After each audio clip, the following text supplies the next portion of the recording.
seja bem-vindo e seja bem-vinda ao Palavra Encarnada. Esse é um programa diário da Obra Lumen, onde nós meditamos sobre o Evangelho do dia à luz do nosso carisma. Hoje, terça-feira, dia 8 de fevereiro, nós meditaremos o Evangelho de São Marcos, capítulo 7, versículos de 1 a 13. Mas antes de fazermos a leitura e a meditação desse trecho do Evangelho, vamos afirmar que nós estamos reunidos em nome do Pai, do Filho e do Espírito Santo e vamos pedir ao Santo Espírito que venha sobre nós e faça de nós bons ouvintes da palavra do Senhor, mas, sobretudo, faça da nossa vida terreno onde essa palavra se tornará concreta, viva e encarnada. Vamos então à leitura do Evangelho? Naquele tempo, os fariseus e alguns mestres da lei vieram de Jerusalém e se reuniram em torno de Jesus. Eles viam que alguns dos seus discípulos comiam pão com as mãos impuras, isso é, sem as terem lavado. Com efeito, os fariseus e todos os judeus só comem depois de lavar bem as mãos, seguindo a tradição recebida dos antigos. Ao voltar da praça, eles não comem sem tomar banho e seguem muitos outros costumes que receberam por tradição. A maneira certa de lavar copos, jarras e vasilhas de cobre. Os fariseus e os mestres da lei perguntaram então a Jesus: por que os teus discípulos não seguem a tradição dos antigos, mas comem o pão sem lavar as mãos? Jesus respondeu: bem profetizou Isaías a vosso respeito. Hipócritas, como está escrito: este povo me honra com os lábios, mas seu coração está longe de mim. De nada adianta o culto que me prestam, pois as doutrinas que ensinam são preceitos humanos. Vós abandonais o mandamento de Deus para seguir a tradição dos homens. E dizia-lhes: vós sabeis muito bem como anular o mandamento de Deus, a fim de guardar as vossas tradições. Com efeito, Moisés ordenou: honra teu pai e tua mãe. E ainda, quem amaldiçoa o pai ou a mãe deve morrer. Mas vós ensinais que é lícito alguém dizer a seu pai e a sua mãe: o sustento que vós poderíeis receber de mim é corbã, isto é, consagrado a Deus. E essa pessoa fica dispensada de ajudar seu pai ou sua mãe. Assim, vós esvaziais a palavra de Deus com a tradição que vós transmitis, e vós fazeis muitas outras coisas como estas. Palavra da salvação, glória a vós, Senhor. Então, meus irmãos, hoje, Jesus tem aí esse embate com os fariseus e ele chama os fariseus, essa geração de hipócritas. Hipócritas são pessoas que vivem como no teatro, fingindo alguma coisa. Elas falam uma coisa, mas vivem outra. Isso é uma hipocrisia, uma incoerência entre o que é falado e o que é vivido. E aí Jesus nos coloca diante das regras, das tradições, Os fariseus, eles viviam muito as regras, os costumes, mas eles não tinham um coração de fato voltado para Deus. E é importante que a gente pense, se coloque nesse lugar e pense como nós estamos diante dessa vivência.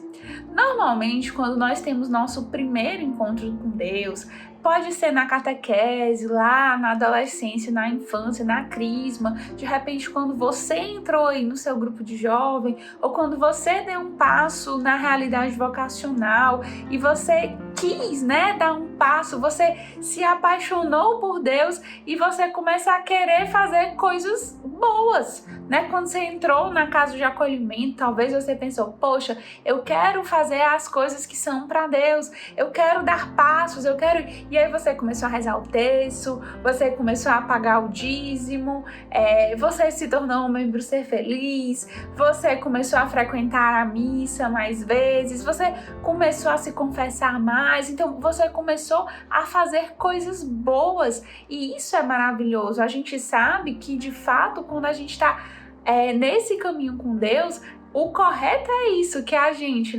eu por gratidão, por amor, por desejo de fazer a vontade de Deus e porque eu estou numa intimidade com Cristo ali, eu vou treinando a minha virtude, eu vou fazendo coisas virtuosas que me botam nesse bom caminho. Só que a gente corre um risco muito grande.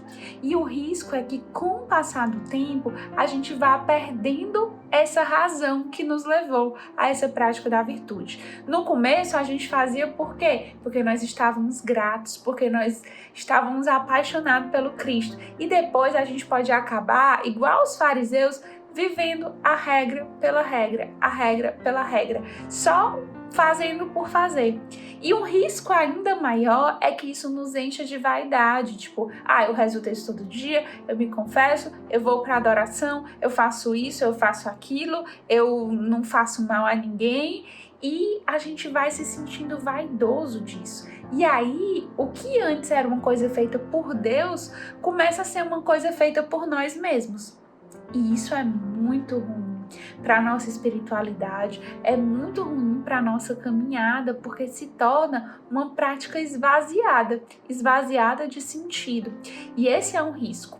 E além desse risco, um risco maior ainda que nós corremos é de que quando nós passamos a ser essa pessoa que pratica as regras, que vive, as coisas corretas ali, a gente começa a julgar as outras pessoas, começa a apontar os que não vivem, começa a se tornar moralista ao extremo, a gente começa a ser, inclusive, faltar com a misericórdia com as outras pessoas.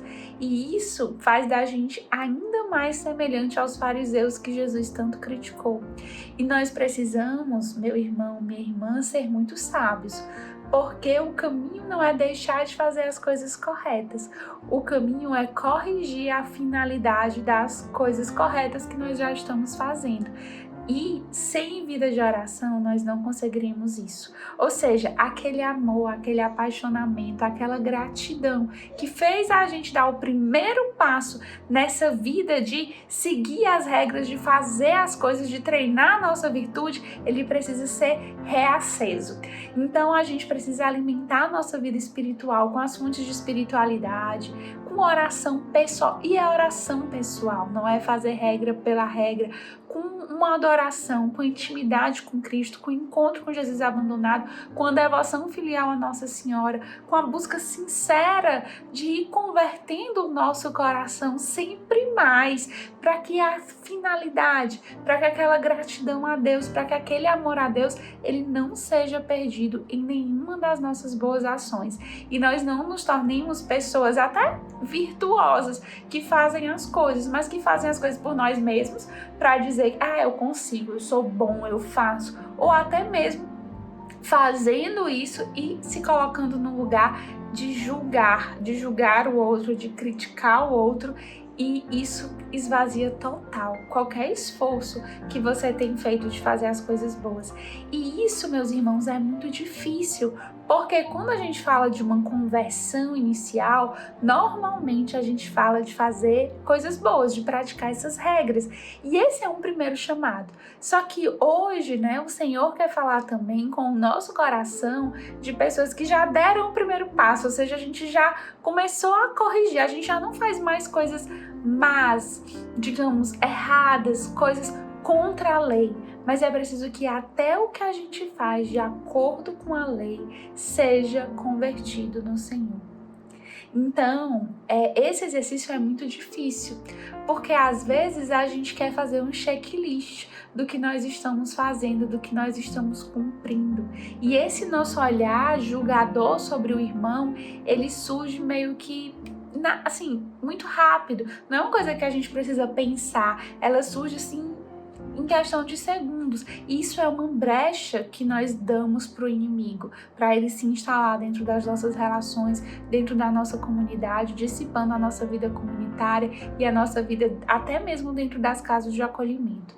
Então, meu irmão, minha irmã, hoje é um dia que o Senhor deseja que nós façamos esse olhar, até mesmo para as nossas virtudes. Hoje, faça um propósito de alimentar a sua vida de oração. Tire 10 minutos, 15 minutos, mas reserve esse tempo para conversar com o Senhor e tenha coragem de colocar diante dele todas as suas intenções, até mesmo as intenções que você tem quando você faz coisas boas e virtuosas, para que nós não estejamos como os fariseus, moldando a lei à nossa vontade e à nossa vaidade, mas sendo de fato fiéis e gratos a esse amor que o Senhor nos coloca.